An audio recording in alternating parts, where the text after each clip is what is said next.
और चलिए अब बात आपनों बजट की। आज डिप्टी सीएम वित्त मंत्री दिया कुमारी बजट पेश करने जा रही हैं। भजनलाल सरकार का दूसरा बजट आज पेश होगा। वित्त मंत्री के रूप में दिया कुमारी बजट पेश करेंगी। इस बार सरकार का फोकस ग्रीन बजट पर रहेगा। सोलर सेक्टर पर सरकार का फोकस होगा। सौर ऊर्जा के सेक्टर में सब्सिडी बढ़ाने की संभावना है। पीएम सौर घर योजना में सब्सिडी बढ़ सकती है। 22 से 30 हजार तक सब्सिडी का ऐलान संभव है। सौर ऊर्जा के साथ ही खेती के विकास पर भी जोर रहेगा।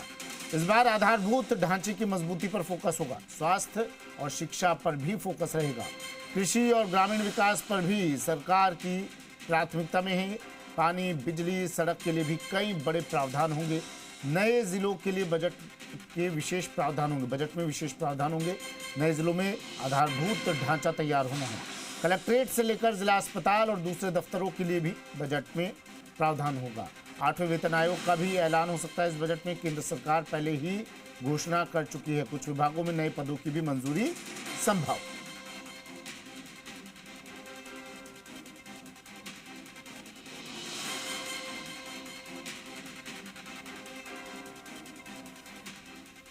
चलिए, मेरे सहयोगी हमारे साथ जुड़ गए हैं। जयपुर से सचिन हमारे साथ जुड़े हैं, जयपुर से ही दीपक हमारे साथ जुड़े हैं और जोधपुर से राकेश हमारे साथ जुड़ गए हैं। सबसे पहले जयपुर आपको ले चलते हैं। दीपक मेरे सहयोगी हमारे साथ बने हुए। दीपक, आज का दिन बेहद खास प्रदेशवासियों के लिए।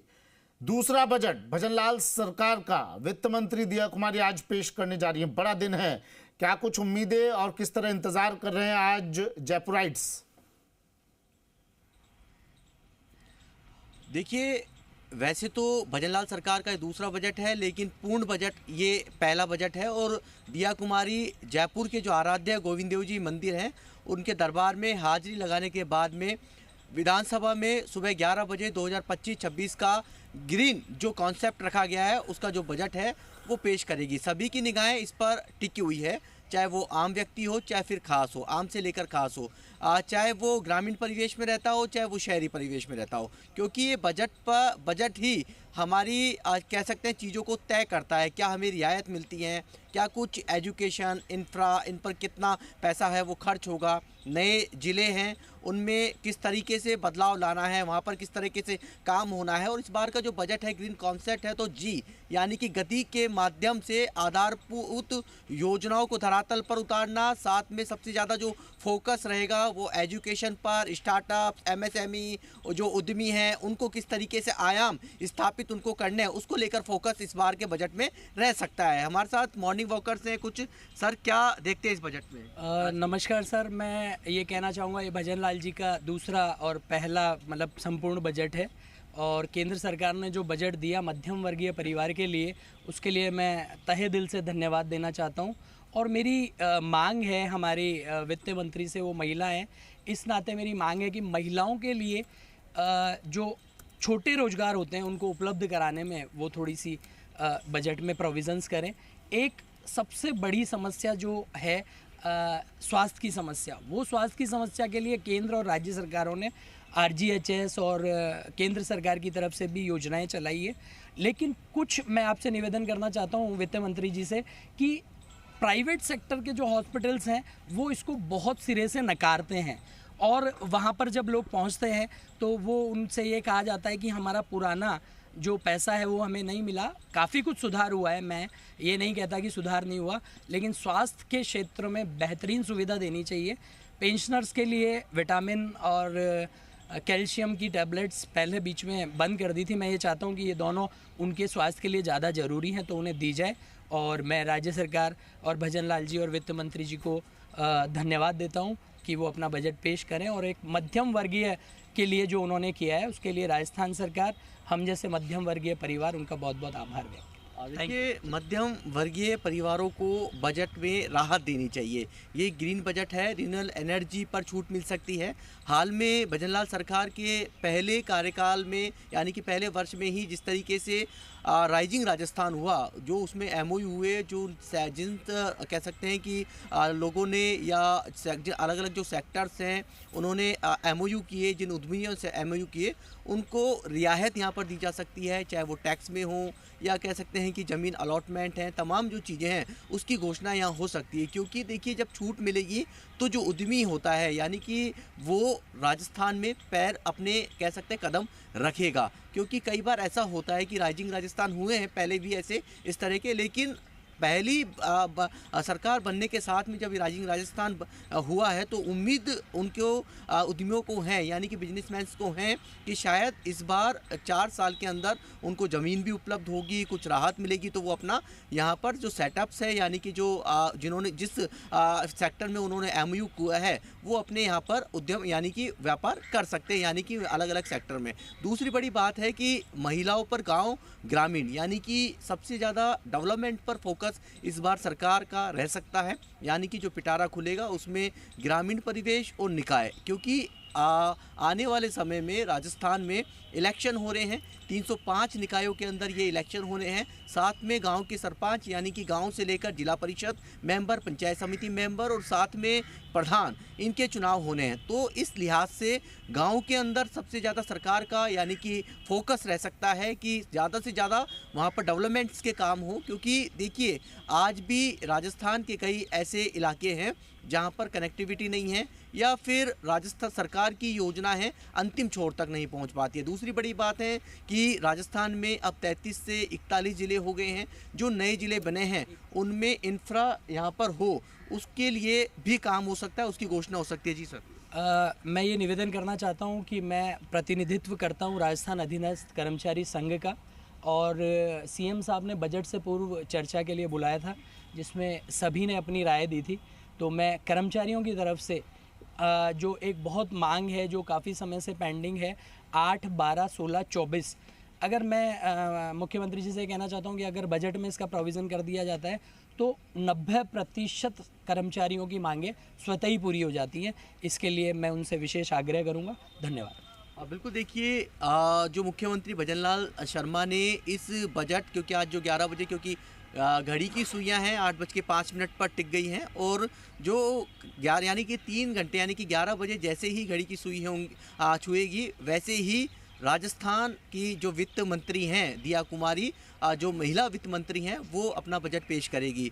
कर्मचारियों ने अपनी डिमांड्स रखी हैं, उसमें डिमांड्स अलग अलग हैं। उनका किस तरीके से कह सकते हैं कि जो स्केल है, पे स्केल है, उसको बढ़ाया जाए। साथ में प्रमोशंस की मांग है। इसके अलावा अलग अलग सेक्टर्स हैं, चाहे वो मंडी व्यापारी हो, उद्यमी हो, उन्होंने भी अपनी जो मांगों को, डिमांड्स हैं, उन्होंने पूर्व बजट जो संवाद बजट हुआ था उसमें रखा था। तो उम्मीदें सभी को हैं, हर वर्ग को हैं, चाहे वो व्यापारी वर्ग हो, चाहे वो कर्मचारी वर्ग हो, चाहे वो कह सकते हैं कि अलग अलग जो सेक्टर्स के लोग हैं, उनको सभी को उम्मीद है। लेकिन इतना ज़रूर है कि आज जो बजट पेश होने जा रहा है ये भजनलाल सरकार का पूर्ण बजट है। और हमने जब सुबह मॉर्निंग वॉकर्स से जब बात करी, उनका ये कहना है कि जो जाम है वो उससे सबसे ज़्यादा जो शहरवासी है वो सबसे ज़्यादा कह सकते हैं परेशान है। उससे किस तरीके से नई कनेक्टिविटी के लिए कह सकते हैं कि जो रोड है, इंफ्रास्ट्रक्चर है, जो नए हाईवेज हैं, एलिवेटेड रोड्स हैं, या फिर जल भराव की समस्याएं जहाँ पर होती है वहाँ पर सीवरेज का किस तरीके से काम हो, नए एलिवेटेड हैं वो बने। और साथ में जो पीडब्ल्यूडी का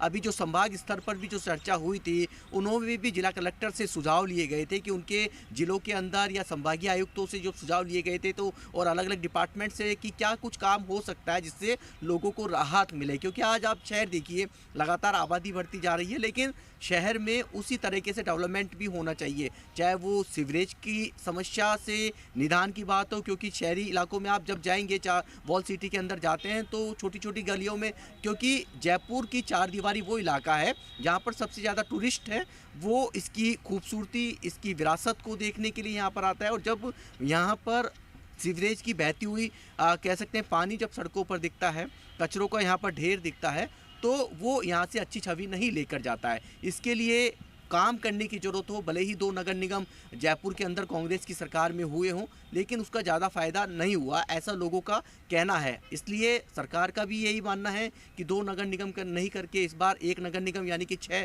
कोटा, जोधपुर और जयपुर के अंदर 1-1 नगर निगम होगा और उसमें 100 और 150 जो क्राइटेरिया किया गया है आबादी के अनुसार, उस तरीके से होगा। यानी कि निगाहें सभी की इस बजट पर टिकी हुई हैं। और कुछ सर आप कुछ कहना चाह रहे थे? हाँ, मैं सर अभी जैसा बताया, सर क्या नाम है?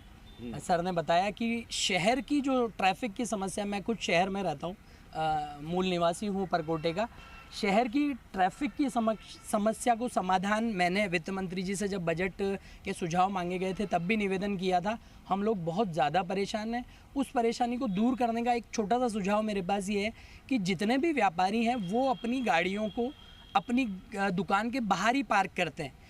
तो मेरा उनसे निवेदन है कि आपने जो पार्किंग व्यवस्था की है, इतना बजट खर्च करके जो पार्किंग बनाई है, तो उन लोगों को, वो गाड़ियों को वहाँ व्यवस्थित तरीके से पार्क करें ताकि जो बाहर से जो लोग आए वो अपनी गाड़ियों को पार्क कर सकें। इससे एक कुछ प्रतिशत समस्या का समाधान हो सकता है। और एक MI रोड पे जो वन वे है उससे भी थोड़ी सी समस्या बढ़ती है। अगर उससे भी एक बार अगर ट्रैफिक के माध्यम से देखा जाए तो शायद छोटी छोटी समस्याएं समाधान हो सकती है। ठीक है। तो देखिए, ट्रैफिक की समस्या से चार दीवारी के लोग सबसे ज़्यादा खासा परेशान रहते हैं। चाहे पर्यटन जब सीज़न चलता है तो लोग कह सकते हैं कि बड़े लंबे जाम से उनको जूझना पड़ता है। जब बारिश होती है तो वाटर लॉगिंग जैसी स्थिति पैदा हो जाती है, तो सबसे ज़्यादा ट्रैफिक जाम की समस्या से उन्हें जूझना पड़ता है। तो ये कह सकते हैं कि हर व्यक्ति जाम से परेशान है। जाम के साथ में कह सकते हैं कि सर हमारे साथ कुछ सीनियर सिटीजन भी हैं। सर, बजट को लेकर क्या कहेंगे? कितना स्टेट का बजट कैसा होना चाहिए सर? बजट लगता है अच्छा आएगा, क्या क्या उम्मीद रखते हैं क्योंकि सर? ये जो गवर्नमेंट है किसानों की और व्यापारियों की सबका ध्यान रख रही है। बजट अच्छा क्या आने- उम्मीद रखते हैं सर वैसे? उम्मीद रखते हैं कि टैक्सेज कम होंगे, किसमें टैक्सेशन कम चाहते हैं सर? पेट्रोल डीजल पर भी रोड टैक्स मिल फैसिलिटी कृषि पर, हम्म, पेट्रोल पर। पेट्रोल हमारे यहाँ राजस्थान में सबसे महंगा है, तो वेट कम होना चाहिए। वेट कम होना चाहिए। हम्म, तो ये उम्मीद करते हैं। ठीक है। देखिए, वेट कम होना चाहिए राजस्थान में, और साथ